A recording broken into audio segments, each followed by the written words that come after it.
Yes, we care. Bienvenue dans Yes, we care, le podcast des leaders qui font rimer succès avec humanité.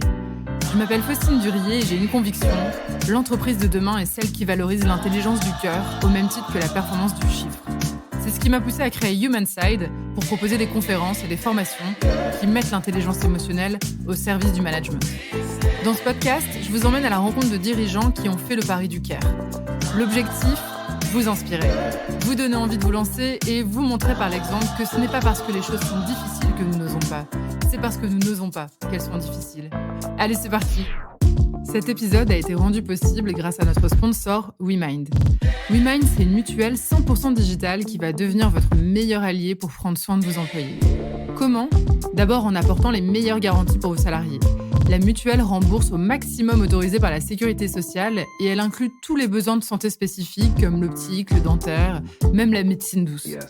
Deuxièmement, ils sont ultra rapides. Ils réalisent 92% des remboursements en moins de 24 heures. Et enfin, ils proposent des tarifs ultra compétitifs. Ils ont en effet une politique du prix juste, c'est-à-dire qu'ils calculent leur prix pour être équitable pour tous.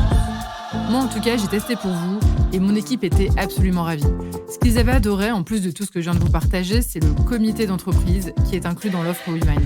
On y retrouve des réductions sur des milliers d'activités, des achats et des loisirs. Je trouve que c'est un vrai plus quand on est dirigeant de PME pour rivaliser avec les avantages des grands groupes. Et évidemment, je les adore et je les recommande parce que tout dans leur démarche respire la philosophie du care. Leur culture d'entreprise, leur management porté par leur fondateur Inde Michael et leur engagement sociétal puisqu'ils reversent une partie de leurs bénéfices auprès d'associations. WeMind, c'est donc un choix éthique, malin et judicieux pour vous et pour vos salariés. Yes, WeMind. Salut Thomas, bienvenue dans Yes, We Care. Merci d'avoir fait le déplacement et merci d'accepter cet exercice. Je suis ravie de faire ta connaissance, on ne se connaît pas. Tu es le cofondateur de OE, donc, qui est une marque de vin bio. Ce qui m'a vraiment intéressée, moi, c'est votre discours autour du bien par le bon. Je pars du principe qu'on peut pas avoir ce genre de démarche uniquement en pensant que au sociétal. Enfin, on est forcément obligé de penser ça de façon holistique. Du coup, j'avais très envie d'en savoir plus, tout simplement, sur ce qui t'anime et comment tu développes cette philosophie du bien par le bon aussi à travers ta politique managériale. Voilà, écoute, est-ce que dans un premier temps, tu accepterais de te présenter, de nous expliquer un peu ton parcours et surtout de nous en dire plus sur OE ? Ouais, merci pour ton accueil, merci.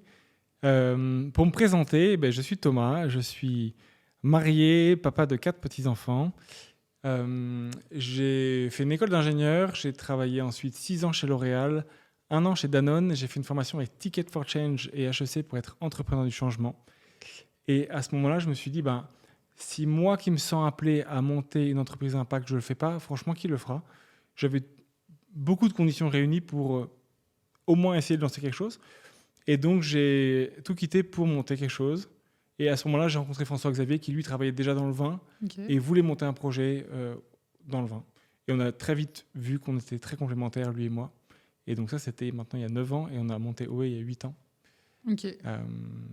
À Lyon, du coup. On est tous à Lyon. Maintenant, il y a une partie de l'équipe qui est à Paris, Bordeaux et Marseille. Mais sinon, on est majoritairement à Lyon. On est 20 dans l'équipe.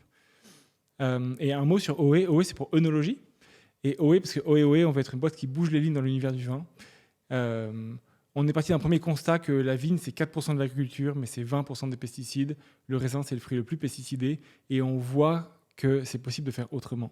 Et avec OE, on veut être acteur du changement. C'est vraiment ça qui nous caractérise. Et donc, on tire la pelote de l'engagement au fil des semaines, au fil des mois. Et on a 4 zones d'impact. Une qu'on pourra creuser, mais une, c'est vignes, vignerons, biodiversité, pesticides, tout ce thème-là. Une autre, c'est packaging, transport. On est la première marque de vin en France à avoir relancé la consigne. Une autre, c'est la manière de construire l'entreprise. Et donc, c'est la joie au travail, la question du handicap, la transparence des salaires, la banque éthique, tous ces thèmes-là qu'on pourra creuser aussi ensemble. Et le dernier espace, c'est tout notre écosystème qu'on veut tirer vers le haut et emmener, comme quand tu soulèves un drap, ça emmène tout ce qui l'entoure. On veut avoir ce rôle-là aussi pour la filière vin et puis pour l'entrepreneuriat plus largement. Ok, c'est assez fou parce que je trouve que vous avez effectivement un discours extrêmement engagé. Vous parlez même d'activisme. C'est né comment ça ? Parce que quand tu en viens d'un grand groupe, à la base, on a été un peu formaté. Tu parles c'est marrant, tu parles du MOOC, effectivement, Ticket for Change. Moi, je l'avais fait aussi. À l'époque, j'étais chez AXA, ça avait été un beau déclic. J'ai pas tout de suite lancé ma boîte, mais en même temps, ça a peut-être pu semer quelque chose. Et donc, voilà, d'où ça vient parce que c'est pas facile. Je veux dire, vous êtes sur un truc, un secteur assez lourd. Vous n'êtes pas, j'imagine, les premiers à avoir essayé de faire ça. Les gens ont dû se casser les dents quand même. Tu vois, ça m'intéresse de savoir aussi d'où ça sort, quoi, et comment vous avez réussi. Parce que, tu vois, c'est sacré challenge. Ta question est dure, il y a beaucoup d'éléments de réponse. Je pense que, je sais que moi, je suis très idéaliste. Et donc, j'arrive avec l'équipe à voir l'idéal, ce vers quoi il faut tendre. On se dit, mais évidemment que demain, tout est consigné. Les bouteilles sont consignées, c'est évident. Évidemment, demain, une entreprise est régénérative et donc elle fait plus de bien qu'elle génère de mal. Des sortes de choses comme ça où c'est évidemment. Et parfois sur des thèmes très philosophiques et parfois sur des thèmes très concrets. Évidemment, demain, dans toute la supply chain du vin, il n'y a plus aucun plastique. Pour nous, c'est évident.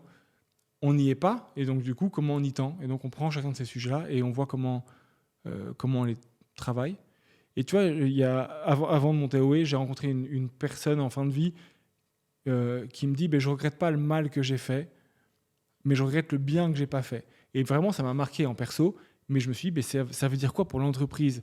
Une entreprise, on est plein de boîtes à vouloir faire moins mal. Et grosso modo, les boîtes ne font pas mal. Mais est-ce qu'elle peut faire le bien ? Et je trouve ça hyper intéressant de se poser cette question-là. Tu vois, comment je peux rendre les familles de mes équipes plus heureuses ? Comment je peux rendre les gens en meilleure santé ? Comment je peux... tout ça, on a un peu la main dessus. Alors, on n'a pas la main... On ne maîtrise pas tout ça, mais on peut mettre les conditions, offrir les conditions pour que tout ça, ça advienne. Et donc ça, c'est valable sur l'humain, c'est valable sur les déchets, sur la vie, le vivant. Nous, on est dans l'agriculture, donc il y a la question du vivant qui est hyper présente aussi. Et donc maintenant, avec l'équipe, on a des OKR. Tous les trimestres, on a des objectifs marketing, commerciaux, mais aussi d'engagement. Et donc on est tout le temps en train de se dire, OK, c'est quoi le next step là-dessus ? Et tac, tac, tac, on avance avec une vision long terme qu'on a, mais... on essaie de cranter les choses, quoi. Alors déjà, t'es bien tombé parce qu'avec ton associé, vous étiez alignés pareil. Parce qu'en fait, on sait que ce genre de démarche, c'est long, en fait, et ça apporte pas ses fruits tout de suite. Et quand on se lance, on a envie de cartonner tout de suite. Donc, je veux dire, comment ça s'est fait avec lui ? Écoute, tu mets le doigt sur une chose qui est vraiment forte chez nous, c'est la question du temps. Et dans la transformation, tu as la transformation humaine, limite la transformation des cœurs, ou des choses très physiques, dans le temps des saisons. Il y a le temps qui est au milieu de tout ce qu'on fait. Et dans nos décisions humaines, il y a aussi... faut mûrir les choses, il faut les ressentir, il faut les façonner. Et donc ça, c'est cool d'être en conscience de ça. Et après, avec François-Xavier, écoute, je sais pas, franchement, on a une chance énorme. Au début, ça n'a pas été simple, parce que FX, il a 15 ans de plus que moi, il a fait Polytechnique, il a toujours été DG de ses boîtes. Et moi, j'étais un peu le petit jeune connecté, engagé. Et pour autant, assez vite, on a réussi à bien se caler, à bien dire qui a quel talent, qui doit porter quoi pour que ça fonctionne bien. Et on se fait confiance, on se dit les choses et on s'organise, on déjeune ensemble tous les mardis midi. Alors aujourd'hui, on est mardi, donc on n'a pas déjeuné ensemble. Okay. Mais sinon, tous les mardis midi, on déjeune ensemble et on a un Trello plein de choses à travailler. Okay. Et on essaie régulièrement d'avoir du temps un peu off, un peu distant ensemble pour bien mûrir les choses, quoi. Et cette culture, en fait, elle est née tout de suite. Ça a été une évidence qu'il fallait du coup prendre du temps et construire, on va dire, tout un écosystème, construire cette vision. Tu vois, c'est né tout de suite ou ça s'est fait en marchant Ça s'est vraiment fait en marchant, avec une conscience que la culture d'entreprise existe. Et donc, ça veut dire que si tu la façonnes pas, tu la subiras, parce que de toute façon, elle existe. Et après, moi, c'est vrai que j'avais lu beaucoup de livres, tu vois, l'entreprise du bonheur. J'avais lu des livres sur le fondateur de Nike, sur le fondateur d'Amazon, plein de bouquins divers et variés. Et donc, tu vois des entreprises avec une culture hyper forte qu'elles mettent au profit de ce qu'elles mettent. Mais ça m'a aussi aidé en me disant quelle culture on veut chez nous et à quoi on veut la mettre au profit d'eux. C'est pas français, mais on se comprend. Ça veut dire à quoi Et en fait, justement, vous êtes quand même 2 ingénieurs à la base. Vous aviez été formés à du management Bonne question. Moi, j'ai pas eu de formation de management. Mais quand même, chez L'Oréal et chez Danone, il y avait des formations. Je sais pas, comment s'adresser en public, comment convaincre, enfin, ces formations-là. Après, moi, j'ai fait, et François-Xavier aussi, beaucoup de scoutisme. Et je pense que, enfin, je sais même que ça a un impact sur notre manière de faire, où tu as le droit à l'erreur, où on se dit les choses, où on donne a priori la confiance.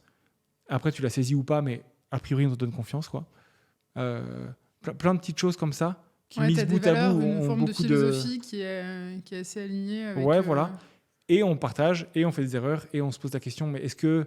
Tu vois, là, on avait la question des bonus. Nous, on a un bonus collectif d'équipe. Il n'y a pas de bonus perso. Bah, régulièrement, ce sujet revient. Et donc, qu'est-ce qu'on en fait? C'est quoi notre vision dessus? Et on s'autorise aussi à changer. Enfin, tu vois, on n'est pas du tout figé. Ok. Souvent, j'ai l'équipe qu'on veut être très ambitieux, mais très humble aussi. Et donc, bah, cette humilité, elle nous permet aussi d'être en mouvement. Ouais, Oui, il y a quelque d'être chose à de très l'écoute, quoi. organique en fait dans tout ce Ouais. que tu nous racontes, qui a un lien avec ton secteur. Oui, c'est vrai. D'ailleurs, il y avait un truc qui m'avait fait tiquer, parce que alors, ce qui est passionnant dans cette aventure de Yes We Care, c'est que du coup, je rencontre des dirigeants que je trouve inspirants en fait et exemplaires dans leur façon, dans leur philosophie managériale. Et l'idée, c'est de donner envie aux autres de prendre du temps pour l'humain et de se lancer pareillement. Je lisais dans une de tes interviews que ta femme avait lancé des écoles Montessori, c'est ça? Oui. Ça fait le lien juste avec un de nos invités, Thierry Pic, qui nous racontait que lui, ça a été déterminant. En fait, tu vois, cette philosophie derrière Montessori, en fait, appliquée au management, qui est justement de la confiance un peu par défaut, qui est beaucoup de responsabilisation. Donc, je sais pas, je trouve de plus en plus de points communs entre tous les leaders que j'accueille. Donc, je trouvais ça assez rigolo. Et justement, donc, tu as commencé déjà à nous parler un peu on va dire, de certains rouages que vous avez mis en place dans vos équipes. Est-ce que tu peux me raconter déjà, enfin, m'expliquer vous êtes combien aujourd'hui? Ça a été, enfin, en termes de recrutement, c'est quoi l'impact aussi d'avoir un label B Corp? Enfin, tu vois, est-ce que ça attire beaucoup plus d'avoir ce genre de démarche? Enfin, on a envie de dire oui, mais je pense que c'était pas aussi sexy avant. Enfin voilà, est-ce que tu peux nous Ouais. raconter un peu l'histoire de ton équipe et comment elle a grandi Eh bien, on est 20 dans l'équipe, avec différents niveaux d'expérience, on va dire. Là, récemment, il y a 4-5 personnes qui sont plus seniors qui ont rejoint l'équipe et qui apportent énormément. Sur le recrutement, on n'a jamais trop eu de soucis. Je pense parce qu'il y a peu d'acteurs dans le vin qui sont, je sais pas, qui prennent la parole, qui sont actifs, qui sont proactifs. Et effectivement, B Corp nous aide. Franchement, B Corp nous aide beaucoup parce qu'on a régulièrement tous les mois, il y a des gens qui postulent en disant je viens parce que vous êtes B Corp et on pense à tout. Et ils ont raison. Après, je pense qu'il faut aussi rappeler que c'est compliqué quand même d'être B Corp. D'être B Corp. Ouais, c'est. D'ailleurs, justement, moi je la connais, je connais B Corp, ouais. J'entends parler de B Corp pour des grosses boîtes, peut-être parce que vous êtes plus jeune, plus petit, on va dire, à 20 personnes, c'est plus simple, je sais pas. Alors pour ceux qui ne connaissent pas, B Corp, c'est le mouvement des entreprises qui mettent leur business au profit du bien commun. Et le grand porte-étendard, c'est Patagonia, mais il y en a plein d'autres. Et en France, il y a Les Deux Vaches, Nature et Découverte, La Ruche qui dit oui, plein d'autres. Il y a 200 boîtes B Corp en France. Ça fait 6 ans qu'on est B Corp. On est parmi les pionniers, effectivement. Et c'est pas compliqué, c'est peut-être complexe, il y a beaucoup de facettes, mais ça rejoint cette approche holistique. Et justement, B Corp vient nous challenger sur tous les aspects. La banque, le social, l'environnemental, l'esprit d'équipe, le turnover, l'équilibre homme-femme, enfin plein d'aspects et plein de choses où même nous qui sommes franchement un peu très engagés, en tout cas conscients de tout ça, même nous, B Corp vient nous pointer du doigt des choses. Et tu vois, il y a 3 ans, il nous disait est-ce que vous êtes dans une banque éthique? Oui, non. Pour moi, c'était un non-sujet. C'est quoi une banque éthique? Exactement. En fait, on était dans une banque standard, quoi. Et on a creusé. Et en fait, tu t'aperçois que tu peux, toi, en perso, être végétarienne, plus prendre l'avion, être très, très carré. Si ton argent est dans une banque standard, c'est peine perdue. Enfin, ça compense largement. Voilà. Du coup, tout notre argent, toutes les économies qu'on peut avoir chez OE sont à la Nef, qui est une des banques éthiques. Et il y en a d'autres. D'accord. Et il y en a pour les particuliers aussi. Elles ont quoi la particularité de ces banques-là Tout l'argent qu'elles ont, en fait, les banques, l'argent qu'elles ont, elles l'investissent pour développer des projets divers et variés. Et bien, les banques éthiques n'investissent que dans des projets qui vont servir la nature ou l'humain. Point. Et donc, pas de sujet plastique, carbone, pétrole. Ok. Voilà. Ouais, Et donc, il y a des bilans carbone quoi. des banques qui sont faits, et donc c'est sans commune mesure, quoi. Bon, c'est un détail, mais ça, c'est grâce à Bicorp. Ils ont pointé du doigt ça. Du coup, on a changé de banque.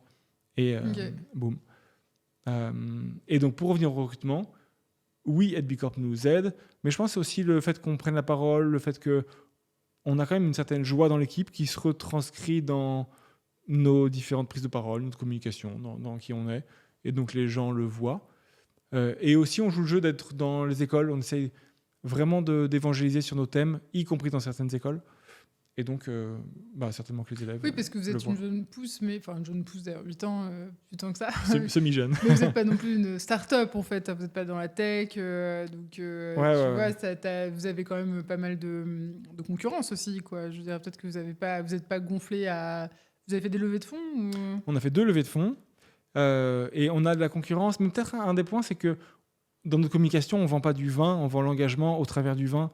Et donc, les gens qui viennent sont pas des gens du vin. Ils viennent pas vendre du vin. Ouais. Ils viennent vendre une transition, un changement, être acteur du changement au travers du vin aujourd'hui. Ce qui fait qu'on a des profils qui sont hyper volontaristes. Ce qui n'empêche pas qu'on a plein d'erreurs de recrutement ou de personnes qui sont venues et qui ne sont pas venues à la bonne place, etc. Mais ça, c'est le grand défi du recrutement. Ouais. Et alors après, effectivement, si tu as des personnes qui sont absolument... qui viennent pour votre engagement, je me dis que vous avez une certaine pression en termes de management, justement. Après, parce que s'ils voient que vous êtes nickel en externe, mais qu'en interne, ça ne va pas du tout, ça ne peut pas le faire. Est-ce que tu as des rituels à partager, des choses que vous faites un peu différemment ou des projets annexes, enfin voilà. On a plein de choses comme ça, on a plein de projets annexes, peut-être même trop. Dans les rituels qu'on a, il y en a quelques-uns que j'aime bien. Un, typiquement sur ce que tu dis, à tous les entretiens, on a 2 entretiens semestriels, donc 2 fois par an. À chaque fois, on pose la question, est-ce que ce qu'on fait, on le dit? Est-ce que ce qu'on dit, on le fait? Et donc là, ça nous permet d'être vigilant à ne pas greenwasher, à ne pas surcommuniquer, à pas... Voilà. Et on pose aussi la question sur ton périmètre, comment on peut aller plus loin? C'est quoi les big moves qu'on peut faire? Qu'est-ce qu'on veut craquer ensemble sur l'engagement, mais aussi commercialement, etc. Mais sur l'engagement. Et ça, on la pose à tout le monde. Donc ça veut dire que même les préparateurs de commandes, sur son périmètre, c'est quoi? Et donc ils vont nous dire, on peut changer le scotch, on peut peut-être changer de gants, on peut peut-être, je sais pas, il y a sûrement des choses à changer.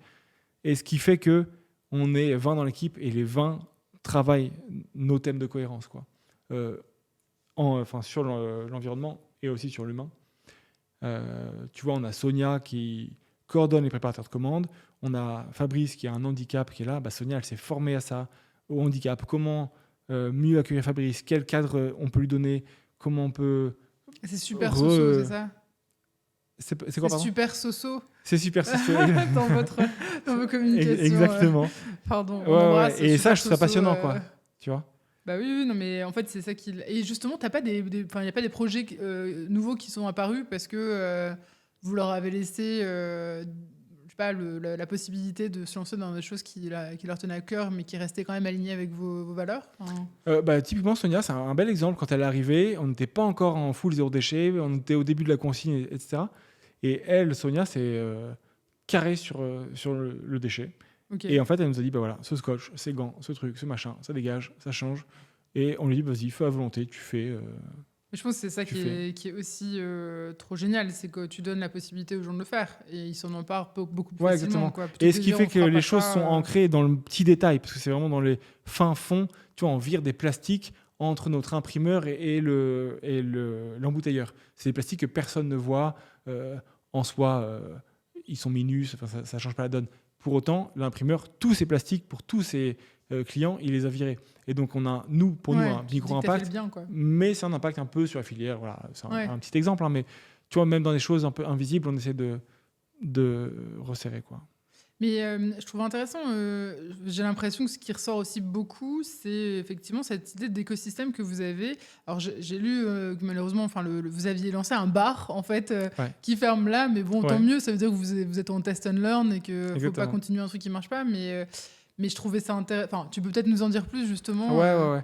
En fait, on a ouvert un bar parce qu'on avait cette possibilité et ce souhait de mettre plus de liens, plus de physique, etc., il y a une chose qui a hyper bien marché, c'est justement l'écosystème, réunir. Et donc, on a fait des talks, on a invité des influenceurs, on a invité Bicorp, le mouvement Impact France, on a invité les gens de la CEC, des podcasteurs. Enfin, vraiment, c'était hyper riche.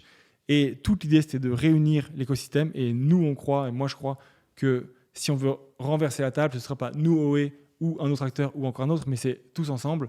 Et plus on sera en lien, plus ce truc-là va se tisser, meilleur on sera collectivement. Et donc, tout le but de ce bar, c'était ça. Là où ça a moins bien marché, c'est que on n'avait pas la place, enfin pas l'emplacement idéal. Et donc, très commercialement, on n'a pas réussi à craquer le truc. Et donc, on s'était donné 6 mois pour craquer. Et donc, on n'a pas réussi. Et Vous étiez où ? C'était dans le 15e, dans une petite rue 15e. Okay. Mais donc, on en prend plein de learning. Et de tout ça va renaître des choses. C'est comme dans la nature, les arbres meurent, mais il renaît plein de choses. Ouais, mais en fait, je trouve que c'est vraiment des idées à reprendre parce que, en fait, tu es en train de te connecter donc, avec d'autres acteurs. Donc, d'une certaine façon, tu fais ta pub, entre guillemets. Enfin, tu fais parler de toi. Je pense que ça engage énormément tes salariés qui sont pas justement auto-centrés. Enfin, tu vois, puisque c'est même si t'as beau être passionné par le job dans lequel t'adores ta boîte, je veux dire, c'est rafraîchissant de rencontrer d'autres acteurs, en fait. Ouais. Hein, donc, et t'as des nouveaux projets qui peuvent naître. Donc, je pense que c'est à la portée de tous et on l'oublie peut-être un peu. Donc, j'aimais bien, en tout cas, cette notion de croisement, d'écosystème. Et du coup, j'ai l'impression que vous êtes partout. Alors, vous êtes dans Bicorp, Mouvement Impact France. Est-ce que tu veux nous reparler, nous redire quels sont ces acteurs-là, ce qu'ils font ? Ouais. Et bien, donc, depuis 6 ans, on est chez Bicorp. Mouvement Impact France, ça fait un petit paquet de temps. Je ne saurais pas dire, peut-être 4-5 ans aussi. Et donc là, c'est plus franco-français, mais toute l'idée, c'est de réunir les entreprises françaises plutôt très engagées, mais de créer un sillon et d'emmener avec nous l'entreprise française pour changer la donne, quoi. Et le MIF, le Mouvement Impact France, ils veulent être un peu comme le MEDEF, quoi, à terme, en réunissant beaucoup d'entreprises qui ont une vision du business peut-être nouvelle ou peut-être différente en tout cas, et plus au service du bien commun qu'au service de la croissance, la rentabilité, tous ces thèmes-là, quoi. Et donc de mettre une certaine croissance au profit d'eux, c'est pas la croissance en tant que telle. Et vous êtes aussi entreprise à mission. Et on est aussi entreprise à mission. Une fois que tu es Bicorp, c'est quand même plus facile d'être entreprise à mission. Voilà. Et après, dans tous les écosystèmes dans lesquels on est, on essaie de bien jouer le jeu, ce qui n'est jamais très simple, mais de servir, de mettre en lien, de mettre des idées sur la table. Après, ça prend pas. Mais en tout cas, de nourrir la machine. Non, mais c'est vrai que parce qu'effectivement, il y a plein de démarches et tu vois tout de suite le bienfait, mais c'est effectivement chronophage, quoi. Enfin, comment tu fais Tu m'as parlé de cette relation au temps. Enfin, je sais pas, ça a été évident des deux. Enfin, même avec ton associé, c'était évident qu'il fallait prendre du temps pour ça. Enfin, tu vois comment vous gérez au quotidien, parce que vous êtes dirigeant, vous êtes tout le temps sous l'eau. La gestion de l'agenda, moi, j'avoue que c'est un vrai sujet, et surtout avec les 4 enfants et la vie de famille. Et l'idée, c'est de bien voir les priorités, voir là où on peut vraiment servir et changer la donne, un peu pour OE, mais aussi sur les missions qu'on se donne, quoi. Voilà, ça veut dire de bien mapper, voir avec qui on veut travailler aussi. Et donc, on essaie d'être très présent, de donner. Il y a vraiment le sujet de la gratuité aussi au milieu de tout ça. Et souvent, le temps, la gratuité, c'est souvent lié. Et quelque part, ça te revient. Et alors, tu ne le fais pas pour que ça te revienne, mais dans un sens, ça te revient. Et si ça ne te revient pas, c'est pas grave, ça te reviendra ou pas. Et en fait, c'est comme ça. Et si chacun est un peu dans ce... Enfin, si chacun donne au moins un peu, je sais pas, il se crée quelque chose d'hyper vertueux. Tu aurais un exemple Est-ce que j'ai des exemples tu vois, typiquement sur le recrutement, tu prends la parole dans une école, ça te prend du temps, c'est compliqué, blablabla. Et en même temps, c'est très sympa. Et puis, 3 ans après, l'élève, il dit en fait, tu avais pris la parole ici, je postule, tellement ouf chez vous. Tu vois, ce genre de choses. Et quand tu dis tu as pris la parole, c'était pour évangéliser sur le sujet impact, tu vois, un prof qui nous demande de prendre la parole à l'EM Lyon, par exemple, et donc on vient. Okay. Mais c'est pas que je viens ici pour recruter, quoi. C'était plus. Oui, non, c'était vraiment témoigner de ce qu'on fait, quoi. Et parfois, tu plantes les graines et ça te revient ou pas, mais c'est. Ouais, tout n'est pas avec l'intérêt d'eux. Après, je trouve aussi, il y a aussi un vrai sujet d'exemplarité. Enfin, moi, tu te dis, t'as as tes dirigeants qui font ça, ça donne envie aussi à ton tour d'avoir ce type de comportement. Donc, c'est assez intéressant. Ouais, tout à fait. Et donc, tu m'as parlé là, alors c'est rigolo parce qu'en fait, je lisais justement, je savais pas, tu vois, que vous aviez la transparence des salaires, mais en fait, c'est rigolo parce que c'est hyper aligné avec votre discours sur votre site où vous parlez d'abord de vos produits et vous expliquez que la transparence rassure, être radicalement bon et authentique pose un cadre. Et donc, tu me dis que vous l'avez aussi en interne quand même. Donc, Oui. tu peux me parler un peu de la transparence des salaires Ouais. Très concrètement, on a un drive commun ouvert à tous et tout le monde a tous les droits. Et on a un Google Sheet qui s'appelle Grid Salaire. Et donc là, il y a 2 onglets. Un, c'est la règle qu'on a. Et donc, tu as des métiers, je sais pas, communication, commerce, etc. Et après, tu as des niveaux par métier. Donc, on dit, tu es à la com, tu es niveau C. Et ça, c'est lié aux compétences. On n'a pas encore de grille de compétences, mais c'est en train de se faire. Et après, si tu es à Paris ou pas, tu as ci ou ça. Et après, tu as l'ancienneté. Et donc, tout ça fait ton salaire. Et tu as le deuxième onglet où tu as toute l'équipe et son salaire et son coût pour la boîte. Et dont notre salaire aussi au fondateur. Et en fait, c'est hyper sain, je trouve. Tu sais, chez L'Oréal, plus ou moins, tout le monde connaît plus ou moins le salaire de tout le monde, etc. Et il y a souvent aussi des boîtes où c'est celui qui gueule le plus fort qui a le meilleur salaire. Bizarrement, c'est les mecs, etc. Vous saviez, tu savais tous les salaires chez Ah, L'Oréal? plus Moi, ou j'ai jamais moins. su chez AXA. Ah, c'est vrai. Non, mais plus ou moins. Enfin, tu sais, t'as toujours des rumeurs, Ouais. des machins. Enfin, Ok. voilà. Et en fait, là, c'est très transparent, c'est très simple. Ça permet une belle égalité aussi. Ouais. Et ça permet aussi une belle inégalité. C'est-à-dire que, si quelqu'un mérite, c'est bien, tant mieux, c'est transparent, c'est OK, il a un meilleur salaire. Et ça, parce qu'il a un meilleur salaire, qu'il est meilleur, on n'est pas là-dedans. C'est juste que il a un autre salaire, quoi. Et s'il y a une inégalité, on en parle très simplement. Ouais, en fait, c'est ça, Si on n'est pas d'accord, on en parle et c'est OK. Et en fait, c'est hyper sain. Ça apaise vraiment les choses. Ok. Et ça, c'était dès le départ? Dès le départ. Ah ouais, ça, on a C'était commencé. plus facile peut-être aussi. C'est plus facile dès le départ.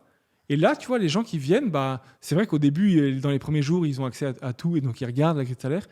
Et en fait, là, j'en discutais avec Claire de l'équipe qui me disait, au début, on est un peu intrigué, donc on regarde un peu, on compare tout ça. Et puis en fait, assez vite, c'est OK. En fait, Ça devient plus un secret, en fait. Ça devient plus un truc waouh parce que t'as Ouais, percé l'abcès, voilà, en exactement. fait. Exactement. Et en même temps, on veut vraiment que les salaires reflètent les compétences, reflètent je sais pas, les besoins des uns des autres. Et donc, on veut être très, très fair dessus. Et donc, on a un cercle RH. C'est plus FX et moi qui définissons les salaires. On ne voulait pas justement que ce soit nous, les 2 grands princes tout là-haut, qui disions, tiens, prends ton salaire.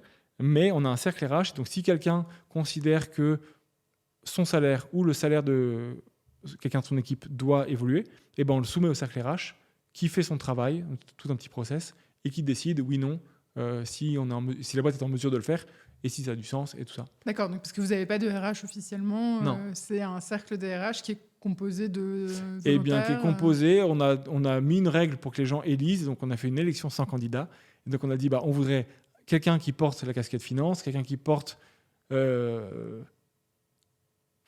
quelqu'un de tous les niveaux un peu de métier, et de tous les types de métiers. Voilà. Et donc, il y a 4 personnes, c'est très simple. Qui ont été élus par leur père. Qui ont été élus par l'équipe, et donc régulièrement, ça doit changer, tu vois. D'accord. Voilà. Et je sais pas, les mecs ils se sont pas dit ils ont pas voulu prendre ils ont pas voulu prendre des DAF et des DRH donc ils nous le donnent en mission, ou ils se disent trop cool, au moins on va pouvoir faire notre politique. Non, ils sont assez au service. Comme aujourd'hui on n'a pas la capacité ou bien financière ou bien la nécessité d'avoir quelqu'un dédié au RH, je trouve que c'est un bon. Mais est-ce que tu penses que c'est indispensable d'avoir un cercle RH? D'avoir un DRH, un DRH. Ah. Je pense que c'est pratique pour le côté un peu administratif, Oui. recrutement, orchestrer tout ça. Je pense quand même que RH, c'est une vraie compétence. Moi, je dirais que c'est indispensable. Enfin, la compétence RH humaine, en tout cas, je la trouve hyper riche. Et de prendre du recul là-dessus.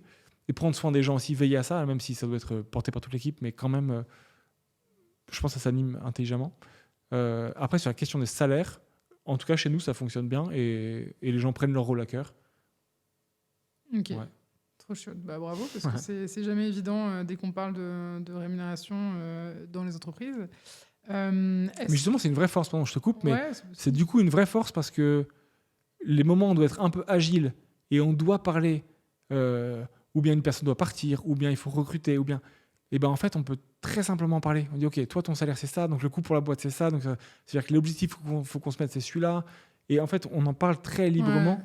Et il n'y a pas de... du coup, on est bien plus agile. Et quoi. alors, du coup, pour essayer de comprendre donc, mon coût, donc je sais ce que je coûte à la boîte, mais est-ce que je sais ce que la boîte gagne? Enfin, c'est de la Ah ouais, transparence on sur a- tous les chiffres Il aussi. y a un BP, il est dans le drive, tout le monde a accès. Ok. Et on en parle tous les mois, on a un point... Justement, ouais, ça m'intéresserait de savoir un peu vos rituels, parce qu'on se rend bien compte que la communication, c'est la clé. Hein. Enfin, Ouais. c'est égal à la transparence, mais, ou pas toujours, mais en tout cas, c'est le cas chez vous. Donc, c'est quoi vos le rythme un peu... est- fréquences ouais. En fait, on a réussi à créer un fonctionnement où il y a il y a un vrai tissu et avec des points de demande d'aide aussi. Et donc, tous les managers ont un one-one chaque semaine ou toutes les 2 semaines en fonction. Et on a un outil où on a tous les sujets qu'on va traiter au one-one qui sont déjà, que chacun complète en amont. Et donc, comme ça, on sait que pendant ce temps, on a un temps dédié ensemble et on va balayer tous les sujets. Donc, tout sera dit, même les sujets difficiles, tant que tu le mets, et ben, ce sera dit. Et donc, ça permet vraiment de mettre sur la table les sujets les uns après les autres. Donc, one-one toutes les 2 semaines ou toutes les semaines. Après, on a un Happy Monday tous les lundis matins. Ok. Un quart d'heure, une demi-heure, toute l'équipe en visio. Et là, les bonnes nouvelles, on fait un tour de table. Certains ont rien à dire, d'autres ont des choses à dire. On se partage les choses, très simplement. Ah, c'est un point du lundi matin uniquement dédié à du positif. Non, positif ou négatif, Ouais. la vie de la boîte, les nouvelles, D'accord, qui a quoi à dire. Enfin, Mais c'est Happy Monday. c'est Happy Monday parce que c'est sympa. Ouais, Et après, on se prend un café joyeux parce que tous les cafés sont avec du café joyeux au taf. Et donc, toute l'équipe se retrouve autour d'un bon café. Bon, Ok. ça, c'est le lundi matin. Et après, tous les mois, il y a mois et trimestre et semestre. Donc, on bosse avec les OKR et on se donne des objectifs de saison. Donc, on n'est pas en Donc, termes. OKR, c'est Objective And Key Results. Donc, on se définit nos objectifs pour cette saison et les KR, donc les petits cailloux qui vont faire que si on les suit bien, boum, on va taper l'objectif. Et donc ça, saison après saison, on avance.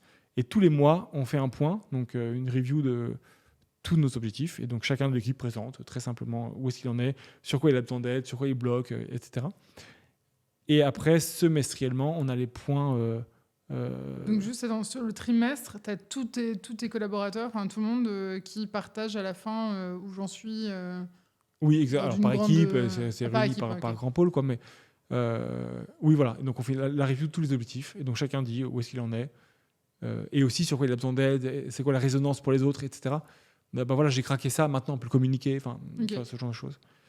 Donc ça, on fixe les objectifs pour la saison. Et on essaie de parler de saison et pas de trimestre.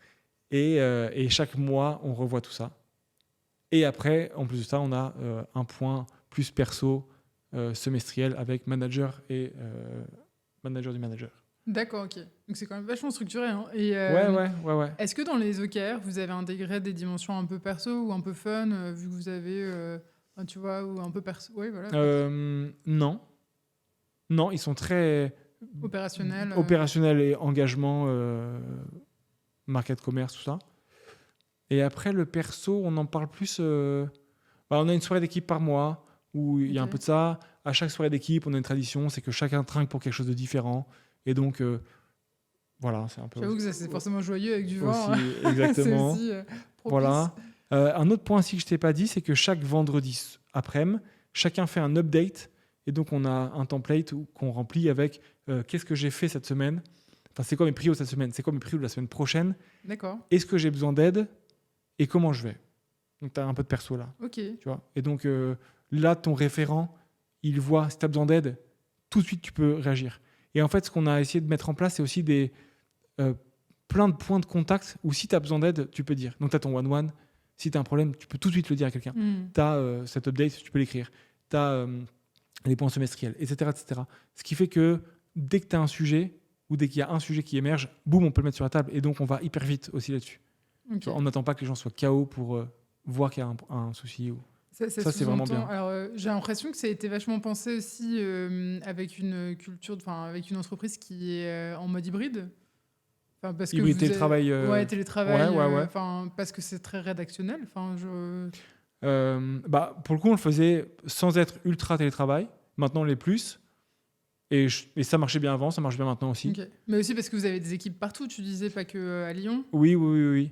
Et après, je sais pas, il y a une capacité de l'écrit à prendre du recul aussi. Et moi, je dis vraiment à l'équipe, mais profitez de ces moments-là. C'est pas du tout du contrôle, c'est pas du tout du reporting, de je sais pas quoi. C'est vraiment prendre le temps de voir, tu sais, c'est les grands cailloux, mes prios. Ok, est-ce que mon agenda est bien en ligne avec ça? Ok, enfin.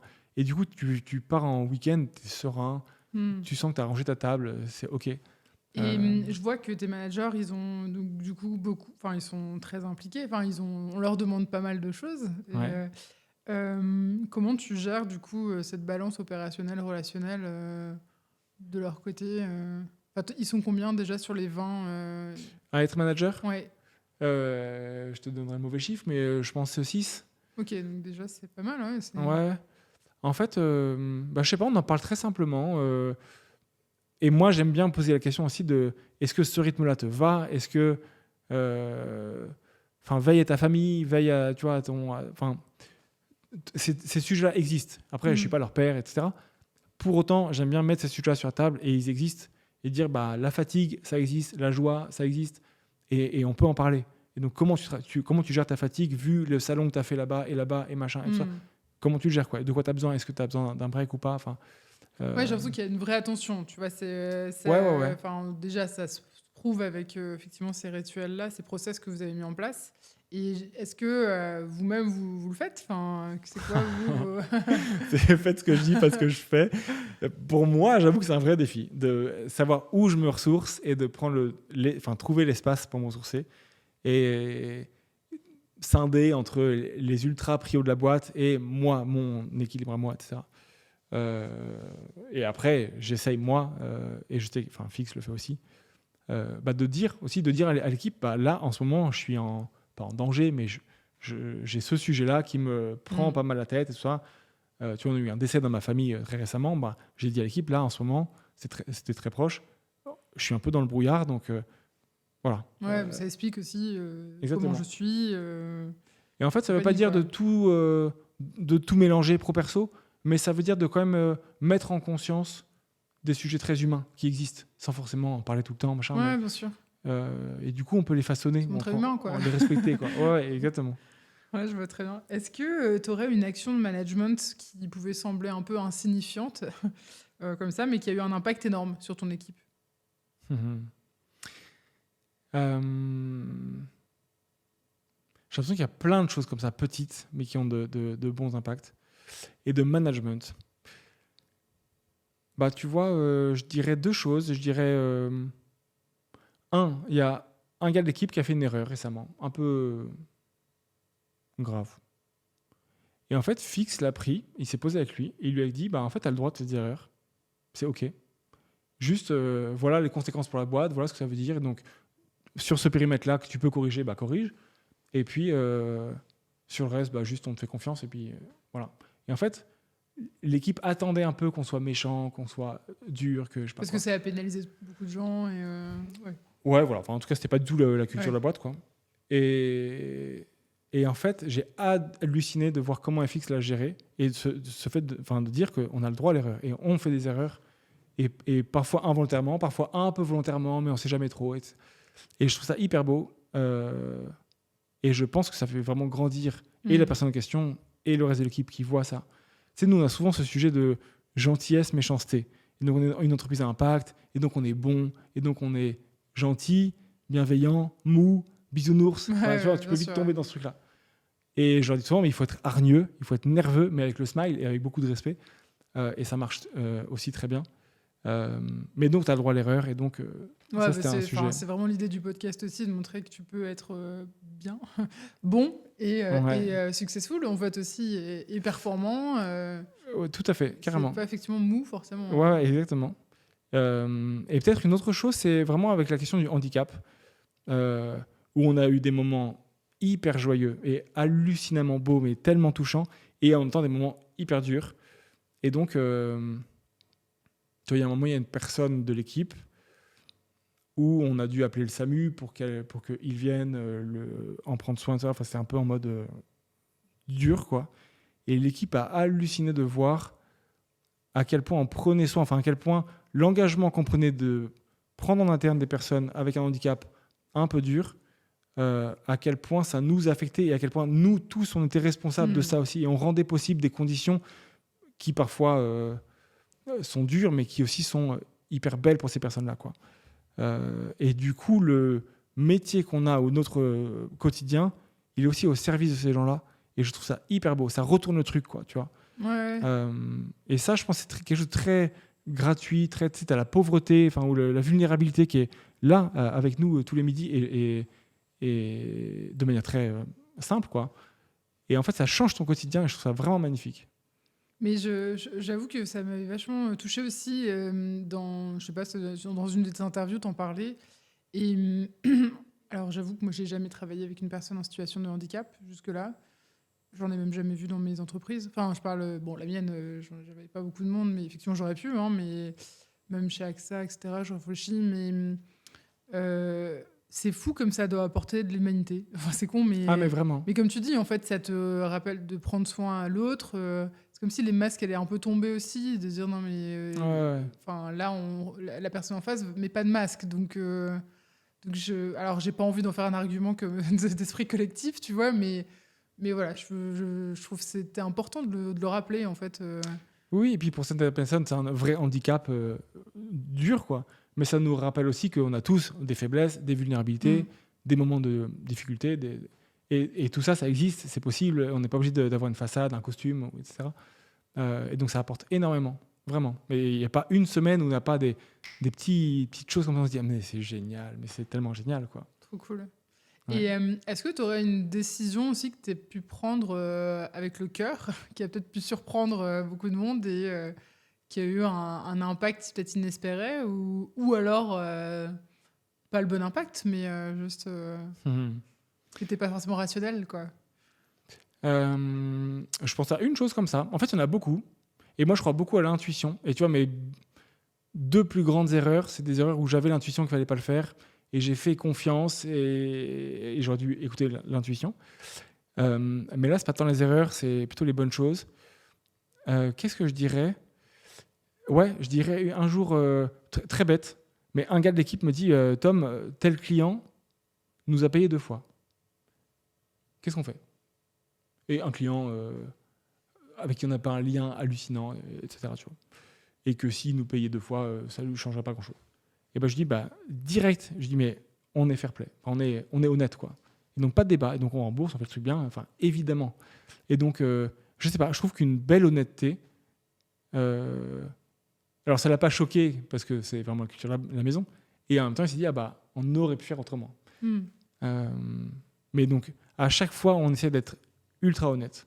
Et franchement je préfère fermer la boîte en étant honnête et droit et juste, et que ce soit bien fait, plutôt que de mais tu vois, ça paraît peut-être évident pour certains, mais moi je comprends tout à fait ce que tu veux dire, parce qu'en fait, quand tu as une boîte, c'est une question d'équilibre permanente. Et en fait, j'imagine que cet extra aurait pu vraiment être utile. Bien sûr. Comme tout, c'est bien pas. Et en fait, il y a beaucoup de gens qui choisissent le côté obscur, entre guillemets, en se disant c'est pas grave, on va. Tu vois, c'est comme ne pas payer ses prestataires, tu vois. Enfin, c'est con, mais de se dire allez, je fais les 3 mois parce que moi, ça me permet de garder ma trésor. Tu sais, c'est des petits actes comme ça, mais qui tu vois, là, FX nous disait les vignerons, on les paye avec 1 mois ou 2 semaines d'avance. Et donc, c'est fou. En fait, quand il nous disait ça vraiment très simplement, et l'équipe nous dit mais genre sérieux, alors qu'il y a d'autres boîtes où enfin, je vais pas critiquer d'autres boîtes, mais il y en a où vraiment la culture c'est de payer avec 2 semaines, on va gratter un peu 2 semaines. En fait, c'est possible. Nous aujourd'hui, on peut se l'autoriser. Tant mieux, faisons bien. Enfin, tu vois, on voit l'impact que ça a chez eux. Et en fait, de faire ces petites choses là, moi, je crois vraiment à la somme des petites choses, tu vois, où le café qu'on prend, c'est du café joyeux, c'est trop bien. La boîte de ménage qu'on a, c'est une boîte de réinsertion, c'est trop bien. Et les gars, ils viennent, tu vois que tu les aides et qu'ils sont gratifiés, je sais pas comment on dit ça, honorés. Ouais. Et en fait, ces petits choix-là, ils disent beaucoup aussi. Ils disent beaucoup à l'équipe, tu vois. Et c'est pas du management en tant que tel, mais ça dit beaucoup et ça emmène l'équipe dans quelque chose qui est bien plus grand que simplement ton périmètre, tes objectifs et tout ça. Non, c'est... je pense que c'est vraiment une question d'alignement, tu vois. Après, oui. Après, je me posais la question, tu vois, est-ce que ça peut réfréner certains candidats ? On s'en fout, t'en as peut-être pas envie, des gens qui... Mais Parce que c'est des démarches très, très engagées. Est-ce que, du coup, en face, les personnes peuvent se dire, moi, si je suis pas à fond, tu vois, je vais rejoindre une secte de l'engagement. Je sais pas, c'est une Ouais. remarque que je me Mais suis c'est un posée. vrai sujet. Franchement, c'est un vrai sujet. Je dirais plusieurs choses. J'ai déjà un gars de l'équipe qui m'a dit, mais je veux pas que tu deviennes mon gourou. J'ai dit, mais t'inquiète. Mais voilà mon rib. Je suis Et en le fait, gourou c'est de vrai 4 enfants, déjà. c'est ça. En fait, c'est vrai qu'on a une culture forte. Et donc, je sais pas, parfois, ça peut faire too much, je sais pas quoi. Et en fait, c'est très humble, c'est très vivant, c'est très... Tu vois, beaucoup de l'équipe sont végétariens. Mais sérieusement, il n'y a aucun stress. Et si tu veux pas l'être, tu l'es pas. Et il n'y a pas de problème, quoi. Et on en discute très simplement. Et donc, on croit vraiment au fait d'être très différent. Et de fait, on l'est, même si on a plein de similitudes aussi. Ouais, c'est accepter, on va dire, la singularité de chacun. Ouais, voilà, c'est ça. Après, on a une culture forte et donc elle est clivante. Et je pense que c'est une énorme force des boîtes d'avoir une culture clivante, c'est-à-dire que tu adores ou tu détestes. Et il y a des gens qui sont venus chez nous et qui se sont pas bien sentis parce que eh ben, ils veulent un poste, ils veulent un titre, ils veulent, je sais pas, autre chose. Ou d'autres pour qui il faut un cadre beaucoup plus musclé, serré, tu vois, une hiérarchie, etc. Alors que nous, on n'est pas trop là-dessus. Donc, on n'est pas la boîte pour chacun. Et c'est vrai que on vend pas du vin, on vend des engagements, on vend une culture, on vend un mouvement. Et donc, ce truc-là, il y a beaucoup de philosophie, il y a beaucoup de réflexion. On a beaucoup de bouquins qui tournent dans l'équipe pour affiner tout ça. Et donc, on demande aussi une cohérence profonde. C'est pas juste un taf, quoi. Et donc, ça vient aussi chercher ton... Ton why intérieur. Ouais, exactement. Et donc, ça peut aussi te chatouiller, quoi. Ok, mais il n'y a pas eu de clash justement là-dessus. Enfin, tu dis que c'est ok, mais moi si j'arrive avec mon gros bout de viande et que je roule en 4x4, je vais pas me faire dégager. Eh ben, Ou peut-être que c'est moi qui aurais envie de partir. tu vas pas te faire dégager du tout. On va en parler. Enfin, on va pas en parler, on va pas te. Ça va venir peut-être. Mais en fait, on en discute et aussi, puis en fait, ouais. je sais pas. Pendant un temps, FX. Enfin, tu sais, moi, j'étais assez, très très carré. Et je suis toujours, mais FX il venait en 4x4 et puis en fait, on en parlait et maintenant il vient en vélo. Et en fait, ça a mis 5 ans, mais c'est ok. Et il y a plein de sujets comme ça où les uns les autres on évolue. Et moi, je suis loin d'être parfait et j'évolue aussi. Et en fait, chacun. Et tu vois, c'est une question qu'on pose dans l'entretien, c'est elles sont où tes incohérences? Et je trouve ça hyper intéressant parce qu'on en a tous. Et donc, moi, je milite à fond pour le zéro déchet et en vrai, j'achète des céréales Nesquik. Bon, bah, ça n'a aucun sens. Et en même temps, c'est pas grave. Enfin, et donc, on a des incohérences et c'est cool de les identifier, d'en rigoler aussi et de les travailler quand même. C'est rassurant, j'avoue qu'une question, elle est hyper intéressante qu'une question. Enfin, ça fait moins Ouais, elle est secte, tu vraiment vois, ça fait pas secte du tout. Du coup, je me dis, ça va, je peux être acceptée comme je suis, entre guillemets. Ouais, mais, bien sûr. Ouais. Mais ça me fait réfléchir. Et t'as d'autres questions comme ça que tu poses Composé d'entretien. Ouais. J'aime bien poser la question là, si tu avais une baguette magique, qu'est-ce que tu ferais? Et donc, ça dit quand même des choses de ce qui te motive vraiment, ce que tu voudrais craquer si vraiment tout était possible, quoi. J'aime bien la question des marques. C'est quoi tes marques préférées? Je trouve que ça dit aussi beaucoup. Parce que nous, on construit une marque, mais aussi en fonction des marques que tu admires ou qui te parlent, ou du pourquoi elles te parlent, je trouve que ça dit beaucoup de toi aussi. Après, je sais pas, on a plein de questions, mais... Ok, non, c'était comme ça. Et est-ce que tu as, je sais pas, une erreur à partager que tu as pu faire en termes de management ou quelque chose qui s'est mal passé et pourquoi J'ai eu des erreurs, mais pas en management, enfin pas qui me viennent en tout cas, mais j'en ai forcément. En management, peut-être, c'est de pas assez challenger, confronter, peut-être trop faire confiance. Et c'est lié aussi à l'agenda. Tout va tellement vite que du coup, tu dis, bah, je te fais confiance. Mais du coup, tu muscles pas assez ou tu es pas assez dans le ping-pong. Ça, c'est vraiment au quotidien. Alors, c'est pas une erreur en tant que telle, mais c'est plutôt se donner les conditions pour vraiment être présent et muscler. Parce que tu as le sentiment que du coup, ça c'est dommageable, que les personnes se. Bah, je pense que si tu offres une grande autonomie aux personnes, à l'équipe, c'est canon. Et en même temps, il faut être vraiment là pour apporter un cadre. Apporter le cadre, jouer au ping-pong, donner la bonne vision et être présent dès que c'est nécessaire, quoi. Ça, c'est toujours un défi, je pense. Et donc, trouver le juste milieu entre l'autonomie et en même temps d'être ensemble et de muscler le jeu ensemble et de voir de quoi la personne a besoin.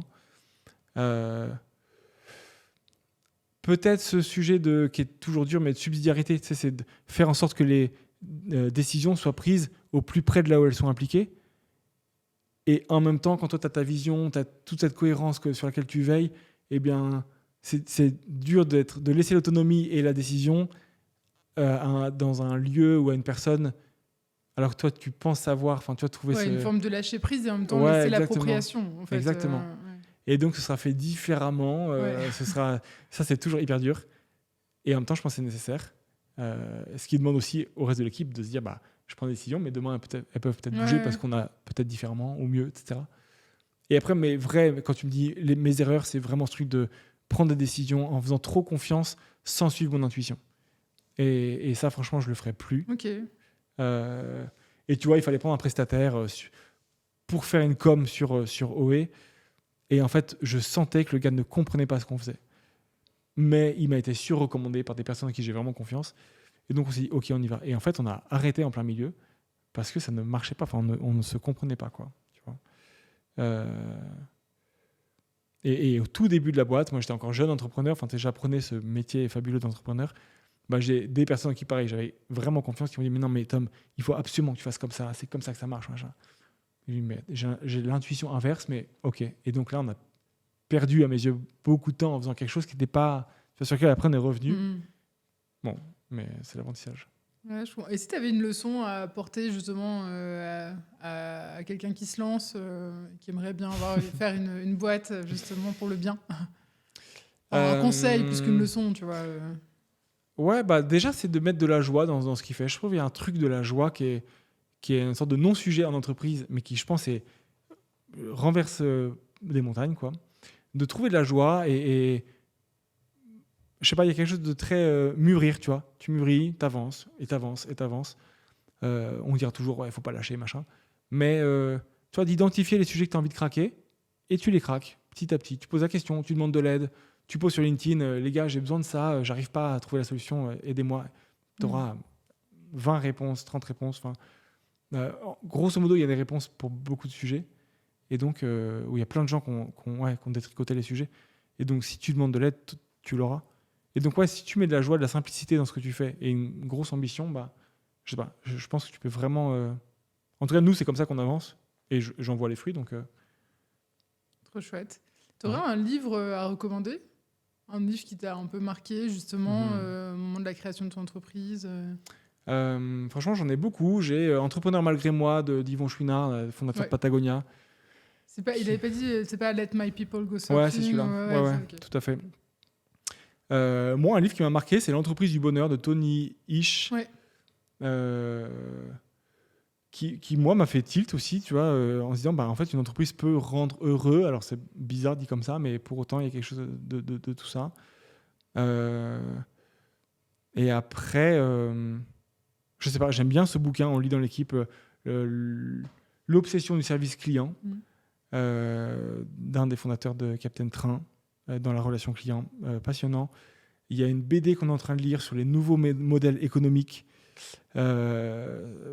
pour passer d'un modèle où je te vends des produits à un modèle où je t'accompagne à grandir dans tes engagements, et donc je te vends plus un service qu'un produit. Je te demanderai le nom, comme ça on partagera, c'est intéressant. Ouais, c'est Christophe Samples qui l'a écrit, Les nouveaux modèles économiques. Passionnant, on est en train de le lire tous ensemble dans l'équipe.